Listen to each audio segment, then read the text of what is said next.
Өмірде бір бай кісі болыпты. Ол бұл дүниеде қолы жеткен нығметтерінің баршасына риза болса да, қалап алған жарына көңілі толмапты. Әйелінің мінезі, жүріс-тұрысы, қонақ күтімі, сөзі мен күлкісі де оның қолайына жақпапты. Бір күні ол Данагөй қарттың алдына келіп жүгініпті. Сөзді мұқият тыңдаған Дана, ол қызды өзің қалап алдың ба? Әрі оның қыз күніндегі мінез-құлқын білесің бе деп сұрапты. Сонда әлгі кісі: «Иә, өзім сүйіп қосылдым.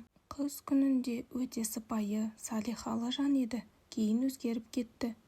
Қыз күнінде қыздың бәрі жақсы. Жаман әйел қайдан шығады дегендейін.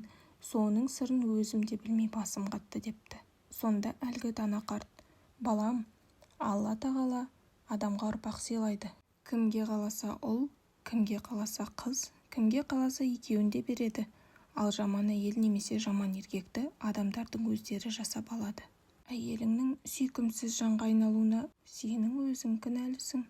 Есіңде болсын, әр әйел өзінше бір әлем. Ол әлемді өзіңнің әлеміңдей етемін деп күшке салсаң, оның қалыптасқан жүйесін бүлдіресің. Ал бұзылған жүйеден бір кездегі кереметтерді қайтадан күту әбестік болар» депті. Сөздің мәнісін түсінген әлгі адам сана таразысына салып, өзінің әйел алдындағы жауапкершілігін әділ әрі толық өтей алмағандығы үшін әйелін өзіне қарсы қойып алғандығын, соның нәтижесінде оның сүйкімсіз жанға айналып кеткенін ұғып, жақсы жерге келін келіп келін, жаман жерге түскен келін келсап деген халық даналығының мәніне бойлап, іштей қатты өкініпті. Кетерінде Дана ақсақалдан: «Енді не істесем оң болар еді?» деп кеңес сұрапты. Сонда данышпан: «Балам, еркек кіндіктінің қашанда есінде жүретін бір ережесі бар. Соны ұмытпасаң, алдағы күндеріңде әйелің көзіңе сүйкімді бола бастайды.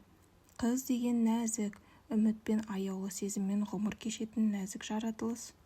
Олардың жасы қаншаға келсе де жүректерінде сол бір үлбіреген нәзік сезім мен ер адамға деген қалтқысыз сенімнен құралған бала күнгі бейнесі орнығып қалады. Жүректеріндегі сол кішкентай қыз, ол ақ самайлы әже болса да сол балғын пәк күйінде қала береді. Талғамсыз еркектер әйел жүрегіндегі сол кішкентай қыздың бейнесін көре алмай пұшайман болып өтеді.